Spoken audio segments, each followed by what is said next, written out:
Hello, it's January the 6th. I'm Ashley, I'm Paper&Twine. It is episode 1 of Secret Diary of a Serial Dieter 2025.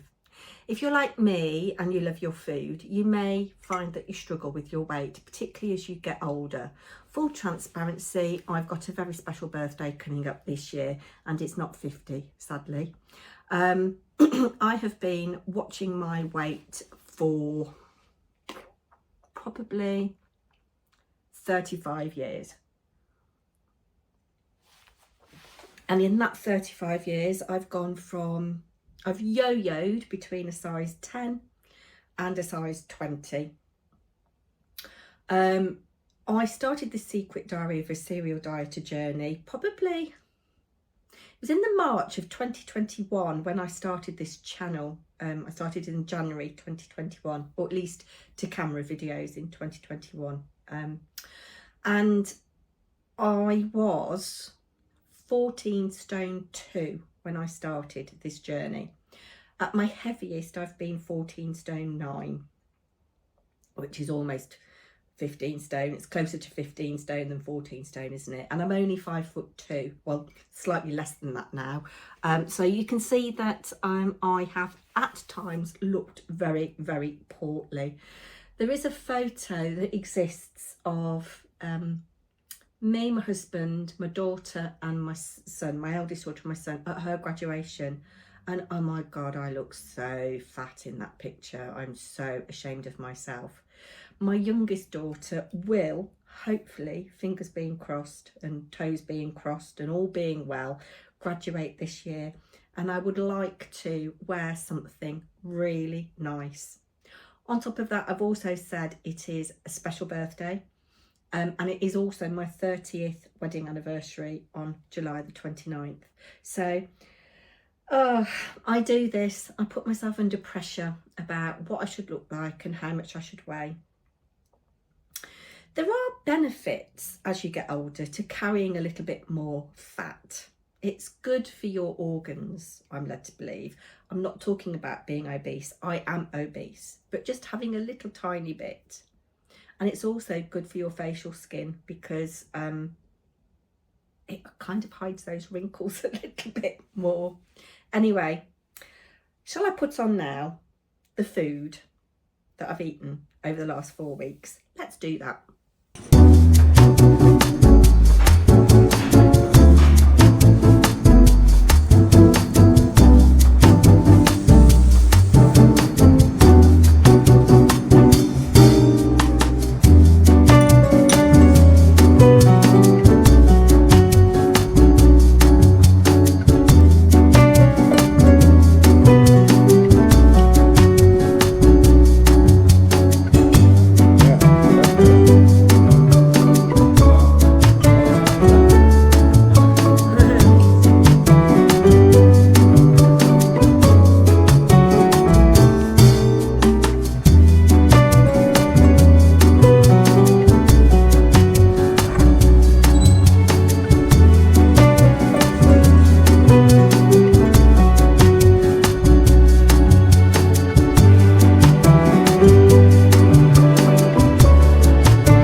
photos and videos there.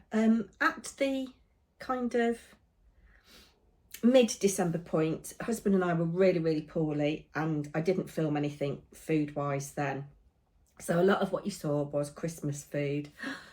One of the best things that I had to eat was Harry cooked on Christmas Eve. It's called Marry Me Chicken. And it is one of the most delicious things that I have eaten in my life, and has probably contributed to at least half of the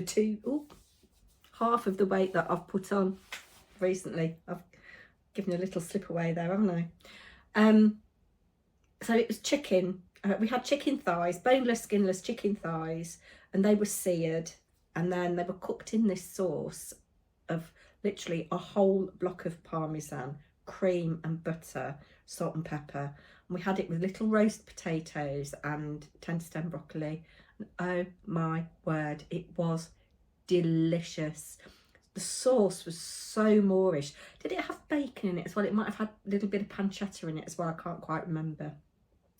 And then you saw the footage of Christmas Day. It is tradition in my family that on Christmas Day we have champagne and pork pie for breakfast.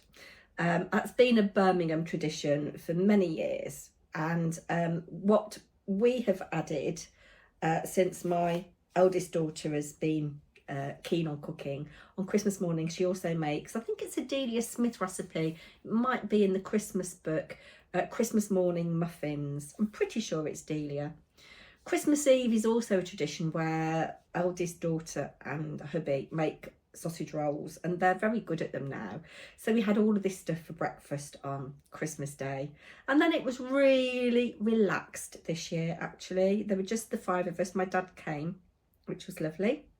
He arrived on Christmas Eve, and we had beef, as you saw, cooked beautifully rare. It was a very expensive joint of beef, and we ate nearly all of it. Not on Christmas Day. It had, because it was a rolled and boned joint, there was quite a lot of internal fat. So when he came to carve it, there was some wastage in terms of fat, but it was a beautiful joint of meat. Absolutely beautiful. And then Boxing Day, I haven't really got any footage of this. We have family come, and I usually invite a couple of friends. I always do Nigella's cherry coke ham. So I get a big gammon joint, unsmoked, generally speaking, and it was a little bit less in weight this year, although we still had some left over. 4.8 kilos, I think it was this year. And I cook it for 6 hours. I actually cooked it after we'd eaten our dinner on Christmas Day. We sat down for dinner at about 4 o'clock. And I got the ham cooking. I needed to cook it for about 5 hours, so I couldn't go to bed until I'd cooked it.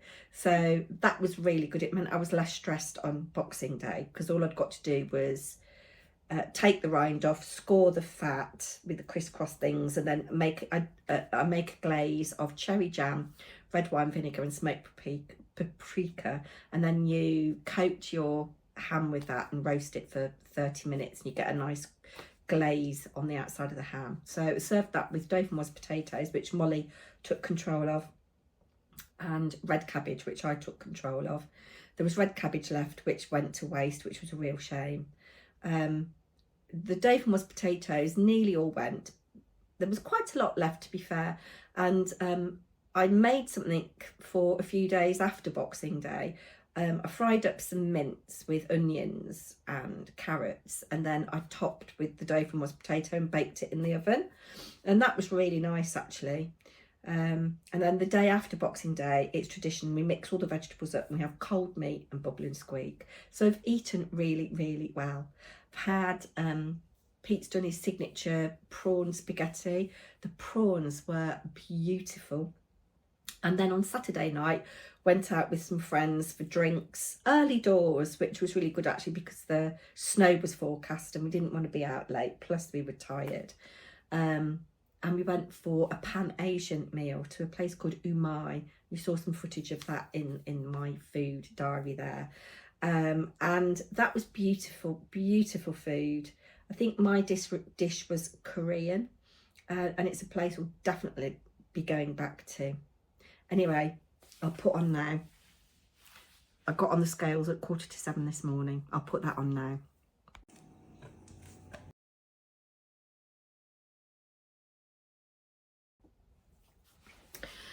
So you can see that I put on £2 actually. I was 162, no, hold on, 161.8, and yes, today I was 163.8, so I've rounded that up to 164, so that is 11 stone 10 pounds. It's creeping up, it's creeping up and creeping up. I have got to address this because I don't want to be over 11 stone for my special birthday in June. So I think I've got about 25 weeks until my birthday. Let's just do a quick count actually, if we can.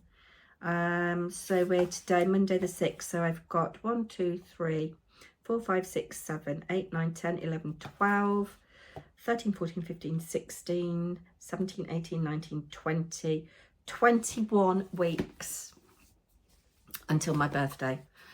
If I lost £0.5 pound a week, which means I've got to consume 1,500 calories less, that would take me to 11 stone. Can we do £1 a week? You see, I'm putting myself under pressure. I think I need to not worry about the food noise, and I need to be more active. That is really the key, definitely to be more active. It's also particularly galling that I've gone up to that 164 pounds, because when I was really poorly, I got on the scales one day and I was 155 pounds. So the lowest I've been in this journey, which was in October, was 156. So I've put on 8 pounds since mid-October. However, I am still a stone lighter than I was in March, when March 2023, when I restarted weighing myself. One of the things that Pete bought me for Christmas, or he bought it for both of us, is Poppy Cooks. Now, I don't know if anybody knows Poppy Cooks. She's on TikTok, and she's a Brummie lass. She's only young. She makes quite a lot of appearances on Saturday Kitchen. But she did a video. She was working kind of minimum wage jobs, and she did a video about potatoes. And in the beginning of this book, there's quite a lot of introduction. Look, there's a picture of her. She's a real cheeky lass who I think likes a good time in all kinds of areas of her life. She just laughs and giggles all the time. Anyway, she did this recipe for some kind of potato. I think it was potato with parmesan, like a roast potato with parmesan crumb or something, and that went viral on TikTok. And she started to get offers from companies to sponsor her videos. And one of the YouTube channels that Hubby and I like is Sorted Food, and she's made appearances on there quite a lot. But this looks nice. We've got a slow cooker. We don't use it anywhere near enough, but there's all kinds of recipes in here. Chicken korma, chicken pesto pasta. I wouldn't think of doing that in the slow cooker. Sausage casserole. I'd like that, apart from the fact it's got beans in it. Pork and beef meatballs. You've got pulled pork, and she's got suggestions on what to serve it with. Lamb shanks. That's what I could do with today. Yeah, so I'm going to have a little look through this. I've suggested to husband as well. We've both kind of, I don't know, got out of the habit of food, not food budgeting, but kind of organising shopping lists and, you know, like a weekly shop. It's been ages since we've done a weekly shop, because we live so close to Aldi and it's walking distance. It's literally 5 minutes. We tend to go up every day. There is ever so well in there. But we need to get out of that habit, because we're obviously wasting money as well. I think I'm going to make a soup today. I've got some manky vegetables in the drawer in the fridge that will be good enough for soup, but not quite good enough to have with your dinner. Pete made spag bowl last night, and there's some of that left over. I'm going to put in a tub for my lunch tomorrow. Pete has already bought food for tomorrow. We're going to have steak, chips and roast tomatoes and peas. I'm going to ask him to use a little bit less fat when he's frying the steak. But yeah, I will come back. Let me see what the date will be. My next weigh-in, so that's that's week 1, week 2, week 3, week 4, will be on February the 3rd. February the 3rd will be my next weigh-in. And it would just be nice to get closer to the 150 something pounds rather than 165 pounds. Oh dear. If you're struggling with your weight, leave me a comment. I would really appreciate it. And yeah, wish me luck. Bye bye everybody.